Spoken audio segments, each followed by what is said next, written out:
Back in the day, before it was even a national organization, it was founded and pretty much centered in New York. There was one chapter in Chicago, and AIGA had the best exhibits. And they weren't annuals, they were groups of different shows. There was 50 Books, 50 Covers, which is a 100-year-old show founded by Dwiggins. And then I was interested in AIGA because every 3 years they'd have a show on record covers, and I was a record cover designer, so that I would enter my covers in the shows, and that's how people found out who I was. And it was very important in terms of my work and the people I met. In 1984, when I founded my own business, there was a poster that had been in an AIGA annual, and a guy wrote me a letter, a fan letter, asking for the poster. It was a poster on Elvis Costello called Trust Elvis, and the designer who wrote me the letter was Michael Beirut, who became my partner. And so that these are things that happen all because of AIGA. I never met April Greiman, who was in the same age as me, until I was speaking probably for about 10 years when I met April, because they would only ask one woman. And they would say, they'd call me up and they'd say, can you be on our panel? It's really hard to find a woman designer.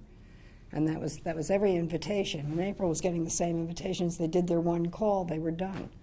That was it. So I think I met her in 1989, after years of both of us being speaking, you know, at the same time. That's the way the profession was then. Well, I had two really important mentors that totally changed my life. One was my teacher in college named Stanislaw Sigorsky. I wouldn't even be in New York if it wasn't for him. I was scared to move here. I didn't think I could be a graphic designer. He persuaded me to do it. And the other was my husband, who was very encouraging to me when I was young, and he taught me how to see. And he also taught me how to work, because he was continually working, so that they had huge impact.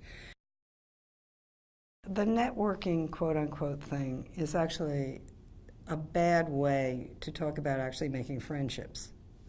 Because what happens is you meet your peers, and your peers become your friends, and they also become your supporters and your recommenders. But that's not how that happens. It happens because you meet them and you like them. I mean, when I first joined AIGA, I was one of the youngest people on the board because I was the woman. So I joined a board when we made it turn national. It was still the local board, and on that board was Woody Pirtle, who later is the person who invited me to join Pentagram, Michael Vanderbiel, who is a lifelong friend now, and a million of other designers. Massimo Vignelli was on the board, Colin Forbes was on the board. There were people who were completely instrumental in my career. Without it being designed, they were people I knew, because I met them through AIGA. Now, I didn't join it saying, oh, I'm going to join AIGA and meet all these people. I did it because I like competing, and I like the competitions, and that I like going to the openings of the competitions, and I like the other people who I was competing with, because they were interesting to me. And that's how you build your community. And that's what AIGA is. It isn't just that you join it and you're going to network. You're doing it because you find people who are of a kindred spirit, and that's very important. That's all.